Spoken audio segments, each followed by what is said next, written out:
दोस्तों हाल ही में मैंने ब्रिक नाम की जर्मन मिस्ट्री थ्रिलर फिल्म को देखा है जो कि इसी साल रिलीज हुई है और इस फिल्म को फिलिप कोच डायरेक्ट करे हैं। इस फिल्म का कॉन्सेप्ट काफी यूनिक है और इसीलिए आज की वीडियो में हम फिल्म की कहानी को जानते हुए इसके एंडिंग पे बातें करेंगे। अब वीडियो शुरू करने से पहले मेरी आपसे भी एक रिक्वेस्ट है कि अगर आपको वीडियो पसंद आती है तो इसे लाइक और चैनल को सब्सक्राइब भी जरूर कीजिएगा। So now with that said, let's roll the intro. शुरुआत में हम एक कपल से मिलते हैं जिनका नाम टिम और ओलिविया है। टिम एक गेम डेवलपर है और ओलिविया एक आर्किटेक्ट है। हमें इनके कुछ फ्लैशबैक्स दिखाए जाते हैं जिससे हम समझ पाते हैं कि टिम और ओलिविया हमेशा से एक दूसरे को बहुत पसंद करते थे, लेकिन फिर ओलिविया प्रेग्नेंट हुई और अनफॉर्चुनेटली इनका बच्चा डिलीवरी के वक्त नहीं बचा। ये एक बहुत ही ट्रोमैटिक इंसिडेंट था जिसके बाद से टिम और ओलिविया की रिलेशनशिप में थोड़ी दरारें आ गई हैं। जहाँ ओलिविया इस ट्रॉमा से आगे बढ़ना चाहती है, इसे डिस्कस करना चाहती है ताकि वो एक फ्रेश स्टार्ट ले सके, वही टिम अब ओलिविया पे ध्यान नहीं देता, बस अपनी गेम डेवलपमेंट वाले काम में लगा रहता है। अब यहाँ आप एक बार ध्यान रखिएगा कि हम इनके घर में एक मक्खी को, फ्लाई होता है ना, उसे देख पाते हैं जिसे टिम ग्लास में बंद करके खिड़की से बाहर करना चाहता है, लेकिन वो ऐसा कर नहीं पाता। इस बात का स्टोरी से कोई लेना देना नहीं है, लेकिन थ्योरी सेक्शन में हम इस पे बात करेंगे। एनीवेज, एक दिन टिम और ओलिविया लंच टाइम पे बाहर जाते हैं जहाँ हम समझ पाते हैं कि इनकी बिल्डिंग का रिनोवेशन पिछले 3 महीने से चल रहा है। फ्रीडमैन नाम का एक बंदा रिनोवेशन कर रहा था जो कि बताता है कि फाइनली आज रिनोवेशन कंप्लीट हो जाएगा। अब यहाँ हम नोटिस करते हैं कि इनके पास कहीं नेबरहुड में यानी कि हार्बर स्ट्रीट जो है वहाँ पे आग लग गई थी। इसे इग्नोर करते हुए टिम ओलिविया आगे बढ़ते हैं जहाँ ओलिविया रिवील करती है कि वो एक छोटी सी वैन ले आई है। दरअसल टिम और ओलिविया इस वैन को पहले ओन किया करते थे जब इनकी रिलेशनशिप बहुत अच्छी थी। ओलिविया वाज प्लानिंग कि अभी के अभी टिम और वो अपनी जॉब वगैरह छोड़ के यहाँ से पेरिस के लिए निकल लेंगे और कुछ महीने इधर उधर घूमते हुए अपनी रिलेशनशिप को सुधारने में लगाएंगे। इनफैक्ट ओलिविया तो ऑलरेडी अपनी जॉब क्विट कर चुकी थी,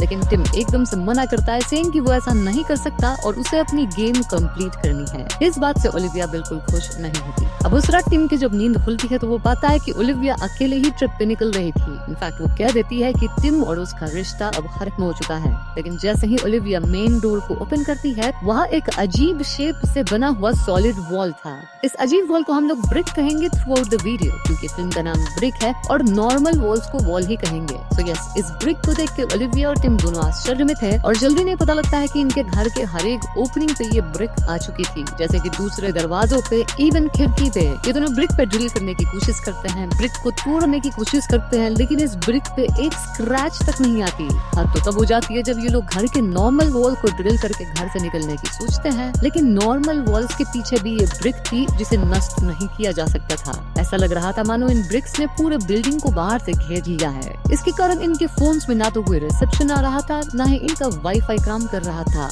ब्रिक में कुछ इलेक्ट्रोमैग्नेटिक वेव्स जरूर थे क्योंकि फोन को इसके पास ले जाने पे फोन ग्लिच कर रही थी। इसी दौरान टिम और ओलिविया को इनके बगल वाले फ्लैट से कुछ आवाजें आती हैं और ये लोग साइड वाली शेयर्ड वॉल को ड्रिल करते हैं। वहाँ भी 2 लोग फंसे थे जिनका नाम मार्विन और एना था। ये दोनों बार्सिलोना से थे और घूमने फिरने इस जगह पे एयरबीएनबी करके आए थे और अब ये दोनों भी ब्रिक के कारण फंस चुके थे। इस पॉइंट पे आप पूछ सकते हैं कि ये वाला वॉल ड्रिल कैसे हुआ। वेल, बिल्डिंग के अंदर कोई भी वॉल्स एंड फ्लोर्स तोड़े जा सकते हैं, मतलब नेबर का शेयर्ड वॉल ड्रिल किया जा सकता है या फ्लोर को तोड़ के आप नीचे वाले फ्लोर पे जा सकते हैं, लेकिन हर उस जगह पे ब्रिक होगी जहाँ से आप बिल्डिंग के बाहर जाने का सोचेंगे, जैसे कि मेन डोर, विंडोज वगैरह वगैरह। हर आगे हम समझ पाते हैं कि मार्विन ड्रग्स वगैरह लेता है और वो बहुत ज्यादा इम्पल्सिव है, लेकिन वो दिल से वैसा कोई बुरा आदमी नहीं है। टिम और ओलिविया डिस्कवर करते हैं कि हर अपार्टमेंट में जो ब्रिक टूल को ब्लॉक कर रहा है उसमें 4 स्क्वायर एरिया है जहाँ मैग्नेटिक फील्ड सबसे ज्यादा हाई है। टिम और ओलिविया इन स्क्वायर्स पे मेटल की चीजें चिपका देते हैं, like spoon, knife and all that, लेकिन एकदम से ये डोर इन चीजों को रिपेल करती है जिससे कई नुकीली मेटल की चीजें टिम के बैक में पियर्स करती हैं।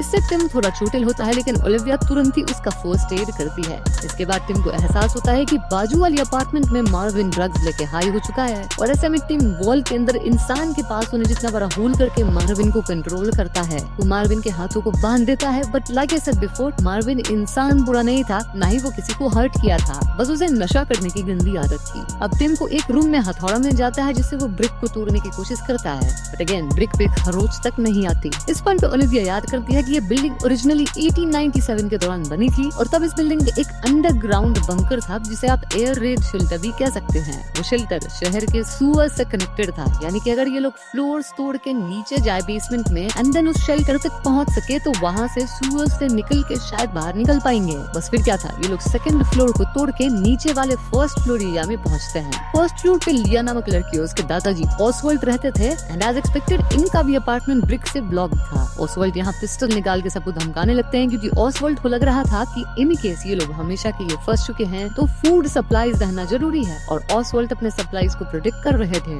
लिया उन्हें चिल होने को कहती है जिसके बाद सभी मिलकर फर्स्ट फ्लोर को तोड़ना शुरू करते हैं ताकि सभी ग्राउंड फ्लोर तक पहुंच सके। इसी दौरान टिम नोटिस करता है कि अभी अभी जब ये लोग सेकंड फ्लोर को तोड़े थे तो उसके साथ स्मोक डिटेक्टर भी टूटा था। स्मोक डिटेक्टर के अंदर एक कैमरा था। जी हाँ दोस्तों, इस बिल्डिंग के हर एक स्मोक डिटेक्टर में कैमरा भी था, यानी सब कुछ रिकॉर्ड हो रहा था। इवन इफ अगर लोग आपस में इंटीमेट हुए होंगे तो वो फुटेज भी रिकॉर्ड हुआ होगा। ऐसे में ये लोग फ्लोर तोड़ने के बजाय बगल वाले अपार्टमेंट वॉल को तोड़ते हैं क्योंकि बगल वाले अपार्टमेंट में फ्रीडमैन रह रहा था और फ्रीडमैन ही तो रेनोवेशन करवाया था तो शायद कैमरा भी वही लगाया होगा। सभी फ्रीडमैन के अपार्टमेंट में जाते हैं जहाँ फ्रीडमैन मृत पड़ा हुआ था। इनफैक्ट उसके हाथ भी कटे हुए थे। ये देख सभी चौंक जाते हैं और टिम नोटिस करता है कि पास में ही फ्रीडमैन का फोन अनलॉक्ड पड़ा था और फोन के अंदर ब्रिक की कई फोटोज थी। देख के ऐसा लग रहा था मानो फ्रीडमैन ब्रिक को खोलने की कोशिश कर रहा था जिसके कारण उसकी ये हालत हुई थी। हैरिस के बाद सभी फर्स्ट फ्लोर को तोड़ने में लग जाते हैं और अचानक से पूरा फ्लोर टूट जाता है जिससे कुछ लोग नीचे गिरते हैं। थैंकफुली किसी को ज्यादा चोट नहीं आती और ग्राउंड फ्लोर पे ये लोग यूरी नामक इंसान से मिलते हैं जो कि कुछ ज्यादा ही चिल था। अब आइडियली ये अपार्टमेंट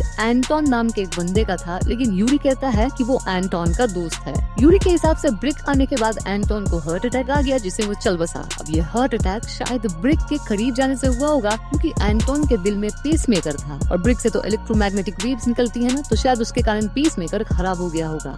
यूरी की बातें लॉजिकल तो थी लेकिन यूरी के हाव भाव से ऐसा लग नहीं रहा था कि यूरी सच बोल रहा है। हालांकि एंटोन की लाश कमरे में पड़ी हुई जरूर थी। इस पॉइंट पे यूरी एक अलग पर्सपेक्टिव देता है। उसके हिसाब से ये ब्रिक प्रोटेक्शन लेयर है जो कि ह्यूमैनिटी को बचाने के लिए बनाया गया है। मोस्ट प्रोबेबली बाहर कुछ अनर्थ हुआ है, लाइक एलियन इन्वेजन हुआ होगा या फिर किसी तरह का न्यूक्लियर या एयर अटैक या फिर बायो कंटामिनेशन, और इसी से हमें बचाने के लिए ये ब्रिक्स निकल आए हैं। ये ब्रिक्स इतने एडवांस्ड है कि शायद ये किसी भी अटैक को झेल जाए या फिर इवन बाहर के कंटामिनेटेड एरिया को फिल्टर कर रहे हो जिससे हम अंदर सुरक्षित हैं। तो हमें यहाँ से निकलने के बजाय अंदर चिल करना चाहिए एज बाहर किसी तरह का भी खतरा हो सकता है ना। बाकी लोग यूरी की बात नहीं सुनते, रादर ग्राउंड फ्लोर को भी ब्रेक करके बेसमेंट में जाते हैं ताकि ये लोग शेल्टर के थ्रू सीवर्स में निकल सकें। But to their disappointment shelter के डोर के बाहर भी ब्रेक था।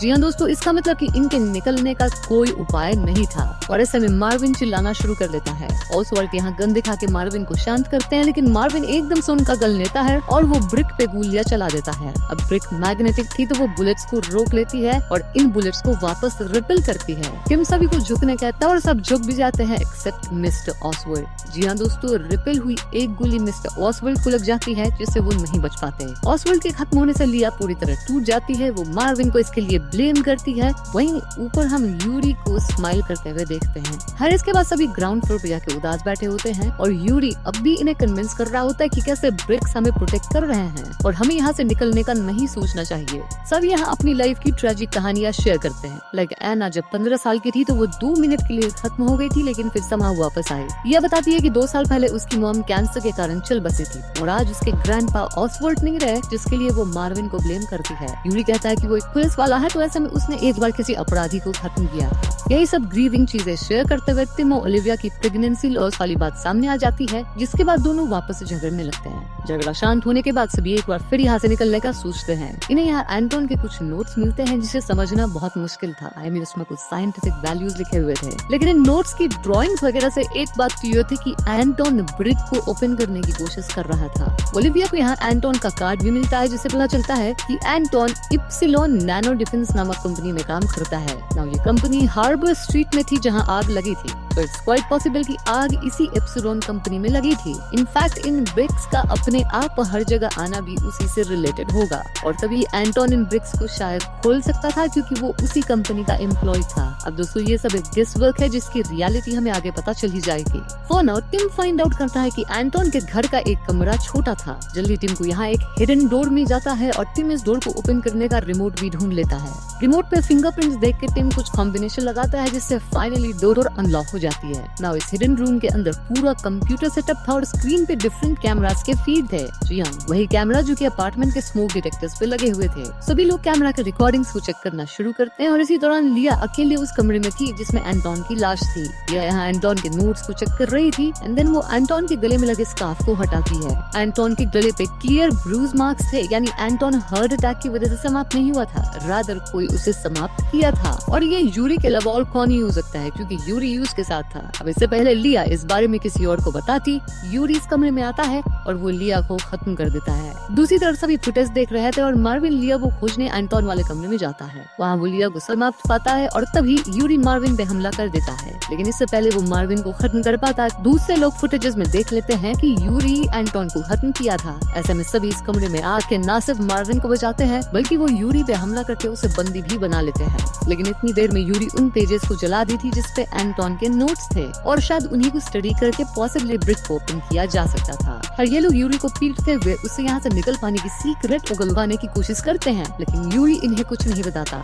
ऐसे में टिम और बाकी लोग एंटोन के फुटेजेस देखना शुरू करते हैं और वहाँ टिम बताता है कि एंटोन किसी तरह की कोडिंग कर रहा था और वो इस कोड को अपने फोन में ट्रांसफर किया था। बेसिकली ये कोडिंग किसी ऐप के लिए थी जिसकी मदद से शायद ब्रिक को ओपन किया जा सके, बट द प्रॉब्लम वाज कि एंटोन के फोन को यूरी तोड़ दिया था। स्टिल टिम एंटोन के टूटे फोन को रिकवर करता है और वो कोडेड ऐप को किसी तरह अपने फोन में ट्रांसफर करता है। इससे फाइनली इप्सिलॉन की ऐप टिम के फोन में चल जाती है और ये ऐप ब्रिक को स्कैन कर पा रही थी। वैसे हम किसी क्यूआर कोड को स्कैन करते हैं। ब्रिक के 4 स्क्वायर्स को ऐप हाईलाइट कर रही थी और हर स्क्वायर को प्रेस करने पे फोन फ्लैश होती थी। किसी स्क्वायर पे 1 फ्लैश होता, दूसरे पे 2 फ्लैश, तीसरे पे 6 फ्लैश और चौथे पे 8 फ्लैशेस। फोन पे चारों स्क्वायर्स को रैंडमली एक के बाद एक प्रेस करने पे ब्रिक अजीब तरह से लिक्विफाई हो जाता है। एना इसे टच करती है लेकिन एकदम से ब्रिक वापस से सॉलिडिफाई होने लग जाता है। एना को सब बाहर खींचने की कोशिश करते हैं लेकिन ब्रिक एना को अंदर खींच रही थी। फिर एकदम से ब्रिक वापस ओरिजिनल स्टेट में आती है और एना का फंसा हुआ शरीर कट जाता है। जी हाँ दोस्तों, इससे एना समाप्त हो जाती है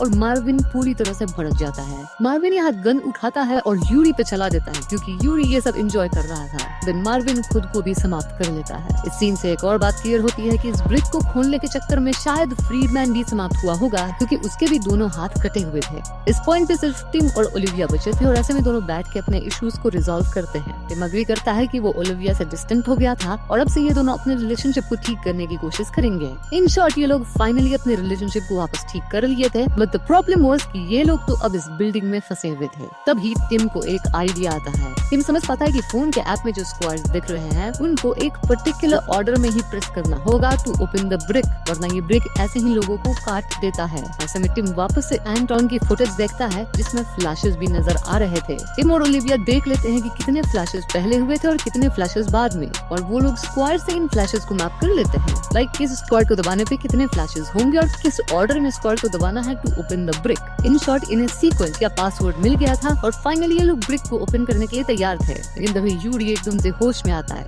जी हाँ, वो मरा नहीं था गोली लगने के बाद भी, और वो अपने बंधन को तोड़ता है और फिर से इन पे हमला कर देता है। यूरी यहाँ टिम और ओलिविया दोनों पे हमला कर चुका था और ये लोग भाग के बेसमेंट में जाते हैं जहाँ ओलिविया करेक्ट सीक्वेंस में स्क्वायर्स दबाती है जिससे वाकई में ब्रिक ओपन हो जाता है। लेकिन इस पॉइंट तक यूरी टिम को खत्म ही करने वाला था। अब ओलिविया के पास चॉइस था कि वो टिम को छोड़ के भाग सकती थी, लेकिन ओलिविया ऐसा नहीं करती। वो यूरी पे हमला करके उसे गिरा देती है। देन ओलिविया और टिम फाइनली बिल्डिंग से बाहर निकल पाते हैं। ना बाहर ये दोनों देखते हैं कि शहर की हर एक बिल्डिंग इस ब्रिक से कवर्ड थी और पूरा शहर खाली था। तभी इन्हें अपनी वैन दिखती है जिसे ओलिविया खरीद के ले आई थी और इसमें ही बैठ के दोनों निकल लेते हैं। वहीं बैकग्राउंड में हम नेशन के दूसरे स्टेट्स की हेलीकॉप्टर्स और जेट्स को देखते हैं जो कि पता लगाने की कोशिश कर रहे थे कि आखिर इस शहर में हुआ क्या है। अनाउंसमेंट्स में हम सुन पाते हैं कि इप्सिलॉन डिफेंस में आग लगने की वजह से एक सीरियस डिफेंस माल फंक्शन हुआ, जिस वजह से ये ब्रिक्स पूरे शहर को कवर कर लिए हैं। शहर के अंदर के सभी लोग फंसे हुए हैं लेकिन बाहर वाले लोग शायद सेफ्टी तक पहुंच गए हैं। Authorities are trying to resolve this और फाइनल सीन में हम पहले सीन वाले मक्खी को देखते हैं जो कि टिम और ओलिविया के साथ फ्री हो चुका है। यहीं पे फिल्म खत्म हो जाती है। तो दोस्तों ये थी ब्रिक मूवी की कहानी और अब हम फिल्म के थीम्स, एंडिंग्स और थ्योरीज पे बातें करेंगे। ब्रिक मूवी का मेन थीम है आइसोलेशन वर्सेस लिबरेशन का, बोथ फिजिकली एंड इमोशनली। एक तरफ कैरेक्टर्स फिजिकली एक बिल्डिंग में बंद हो जाते हैं जहाँ से निकलने का कोई रास्ता नहीं है, दूसरी तरफ इमोशनल ट्रॉमा, गिल्ट और रिलेशनशिप इश्यूज ने उनको अंदर ही अंदर बंद करके रखा है। फिल्म एक्सप्लोर करती है कि एक्सट्रीम सर्कमस्टांसेस में लोग कैसे रिएक्ट करते हैं। जैसे कुछ लोग सेल्फिश बन जाते हैं, कुछ प्रोटेक्ट करते हैं, कुछ लीड लेते हैं, एंड देन कुछ यूरी जैसे लोग भी होते हैं जो कि पूरी तरह से डिल्यूजनल हो जाते जाते हैं और अपने आप में सीवियर कॉम्प्लेक्स पाल लेते हैं। But the question here is कि आखिर इस फिल्म में हो क्या रहा था। सो अगर हम एंडिंग में मिली इन्फो को ध्यान से देखें तो क्लियरली बोला गया है कि एप्सिलॉन नैनो डिफेंस नाम की कंपनी में एक फायर लग गई, मतलब आग लग गई, जिसके बाद एक सीरियस डिफेंस माल फंक्शन हुआ और वही माल फंक्शन बना ब्रिक सिस्टम। नाउ ये ब्रिक सिस्टम को शायद काफी पहले से डेवलप किया जा रहा होगा और इसे डिप्लॉय भी किया गया in every home of the town. अब आप पूछेंगे डिप्लॉयमेंट कब हुआ?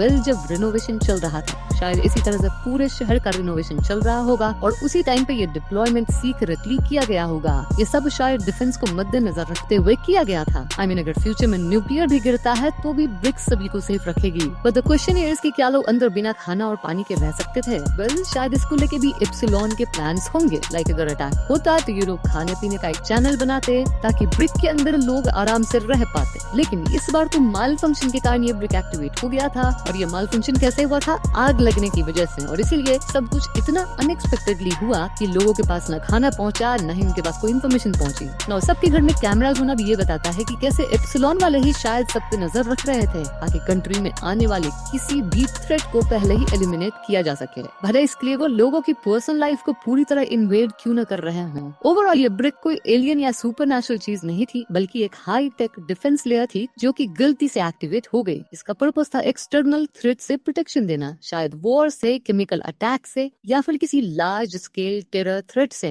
ये ऑटो रिस्पॉन्स सिस्टम था जो कि फेल हो गया और ब्रिक के इलेक्ट्रोमैग्नेटिक प्रॉपर्टीज लाइक बुलेट को रिफ्लेक्ट करना, सील होना, मैकेनिज्म, ये सब इस बात को हिंट देते हैं कि ये एक hyper advance smart shielding system था। लेकिन सॉफ्टवेयर या सिस्टम जब माल फंक्शन करता है तो प्रोटेक्शन भी प्रिजन बन जाता है। Now if you talk about Yuri, well उसका कैरेक्टर फैसिनेटिंग था। वो फिजिकली तो ट्रैप्ड था लेकिन मेंटली ऑलरेडी एक अपोकैलिप्टिक सर्वाइवल मोड में जी रहा था। फिल्म में दिखाया गया कि वो ऐसे बुक्स पढ़ रहा था इसमें वर्ल्ड वॉर 3 की बातें थी, देन कई कंस्पिरेसी थियरीज थी, डूम्सडे मीडिया में वो बिलीव करता था। वो तीन चैनल जो कि हमेशा बताते हैं कि वॉर हो रहा है। इनफैक्ट वो फेक सर्वाइवलिस्ट कंटेंट को इतना एब्जॉर्ब कर लिया था कि उसके लिए ब्रिक एक अच्छी चीज थी। यूरी का बिलीफ था कि बाहर दुनिया खत्म हो चुकी है और ब्रिक उनको बचा रही है। वो खुद को एक प्रोटेक्टर समझ रहा था, लेकिन जब बाकी लोग स्केप प्लान बना रहे थे तो उसका ईगो, उसकी फेथ क्रैक हो गई। इसीलिए वो वायलेंट हो गया और सबको खत्म करने लगा। वरना सोच के देखो, यूरी के पास एक ये भी मौका था कि वो बाकियों को बाहर जाने देता, खुद अंदर रह लेता। वो अब देखे तो यूरी बस एक विलन नहीं था, rather he was a symbol of miss information gone wild.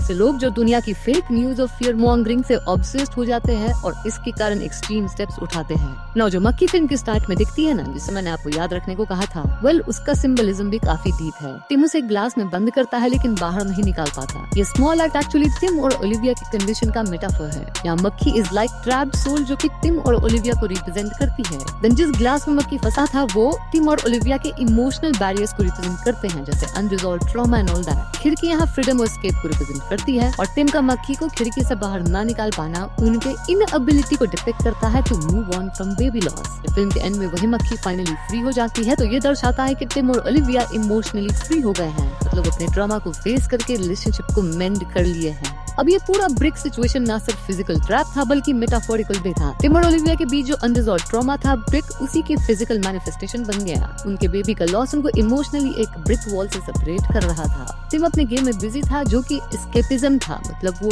Trauma को रिजॉल्व नहीं कर रहा था, उससे बस भाग रहा था। ओलिविया मूव ऑन करना चाहती थी और तभी तो वो वैन लेके आई थी। एक तरह से वैन एक सिंबल था ऑफ रिकिंडलिंग लव, और जब तक दोनों अपने ग्रीफ को प्रोसेस नहीं करते ब्रिक नहीं टूटता। फाइनल मोमेंट में जब वो दोनों ट्रूली कनेक्ट करते हैं तब ब्रिक अनलॉक होती है। So yes, emotional healing leads to literal escape. ये सब जानबूझ के एक मेटाफोरिकल वे में प्रेजेंट किया गया है ताकि हम कनेक्शंस ढूंढ सके, जो कि मैंने आपको बता दिया। वैसे मुझे एक बात समझ नहीं आई कि अगर टिम और ओलिविया बाहर निकल गए थे तो वो दूसरों की मदद क्यों नहीं करे। मे बी ब्रिक को अंदर से ही खोला जा सकता था और शायद शहर से निकल के वो लोग अथॉरिटीज को सब समझा देंगे और दूसरों की मदद भी करेंगे। जो भी हो, यहाँ मैंने आपको फिल्म की थियरीज के साथ साथ थीम्स वगैरह भी एक्सप्लेन कर दिया